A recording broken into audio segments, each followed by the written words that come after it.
Welcome to Wolfsburg. This is the worldwide headquarters for Volkswagen. This is where it all started. Wolfsburg is the city that Volkswagen built, and they built one of the largest car factories in the world right here, 70 million square feet. This factory pumps out 3,500 cars a day. That's one car every 24 seconds. So production here is for the European market. They build mostly the Golf and the Tiguan. But what happens after the cars are built? Well, you can actually pick up your car right here in Wolfsburg.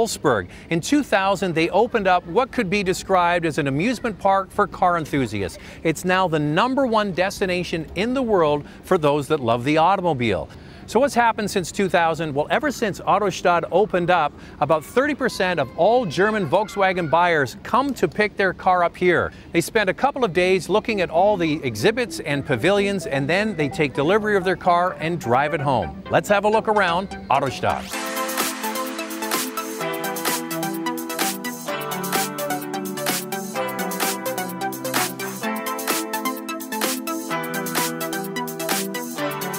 Over 2 million people visit Autostadt annually, with 500 customers per day arriving to take delivery of their all-new Volkswagen. Customers choose when they buy their Volkswagen in Germany to pick it up at the dealer or collect it here. When the car is built, it is brought over from the factory and stored in one of two 60-meter or 200-foot tall glass towers. These are like massive vending machines for cars. The cars are stored here usually for about a day until the owner is ready to take delivery. You can book a tour of the towers and be taken just like one of the cars onto a robotic arm that travels inside of the tower, and you're kept safe inside a glass capsule.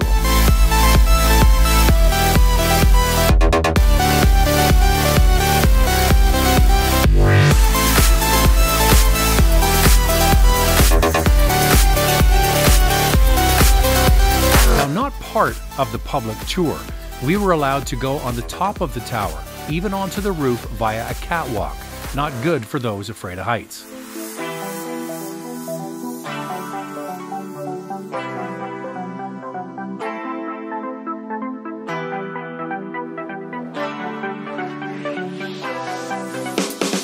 After returning in the glass capsule, we then made our way to the basement. This is the connection of conveyors that either moves cars in from the factory or over to the delivery center where the owner is ready to take possession of their car. The last few meters, however, is still done by humans.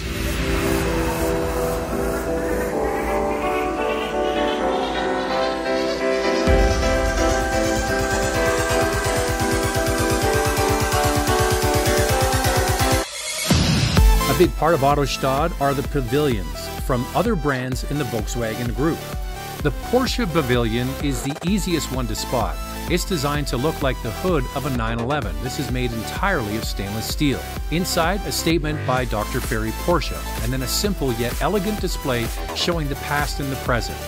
Because this year marks the 70th anniversary of Porsche, they had a very early 356 Cabriolet on loan from the Porsche family.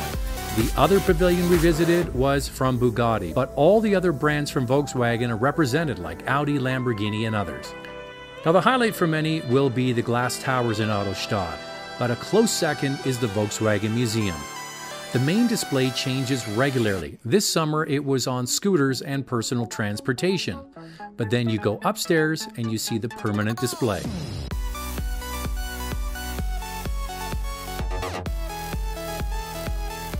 What I like about this museum is that it's a tribute to all of the most important cars through time, starting with the inventor of the powered carriage, Carl Benz. There was a second car by Mr. Benz, and of course, the Ford Model T, arguably the car that started mass motoring.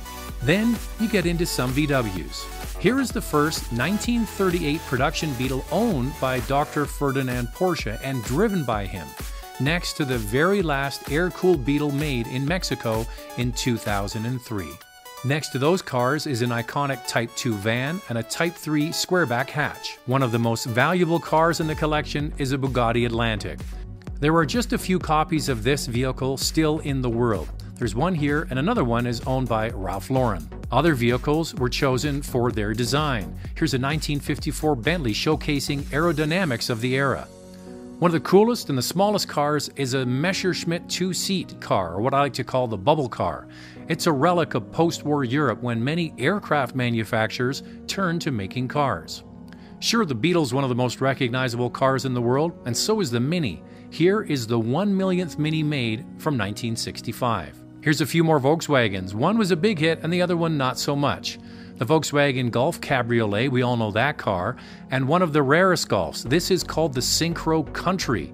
It was only sold for just over a year starting in 1990. It has a higher ride height and all-wheel drive, and only about 6,000 of these cars were ever sold. Now this is a trend that Volkswagen was certainly too far ahead of.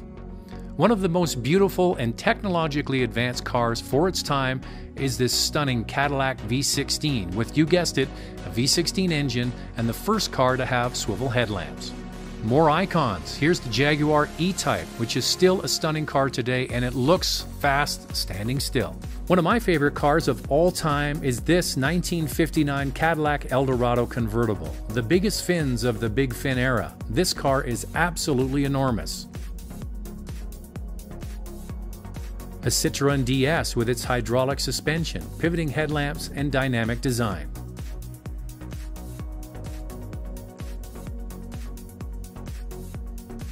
Another car from the US, an original Corvette showcasing fiberglass construction. Also a DeLorean showcasing stainless steel construction.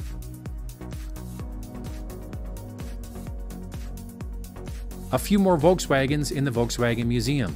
A Karmann Ghia, a very rare early Beetle convertible built by an independent coachworks. Apparently there are only about 600 of these cars in the world.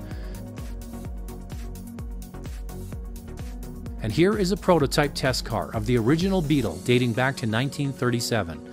Note that the rear does not have a window like the production car, it's all grille.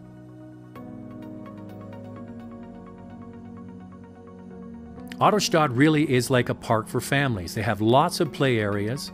This past summer they even had a circus. There's lots to do and up to 11 restaurants. Another event worth signing up for is the off-road test drive. We took a North American spec Tiguan over the bumpy roads, drove over some obstacles to showcase the stability of the car. You go through a tunnel that showcases the rigidity of the body and the integrity of the suspension. The last part was the most fun, charging upstairs in a production car.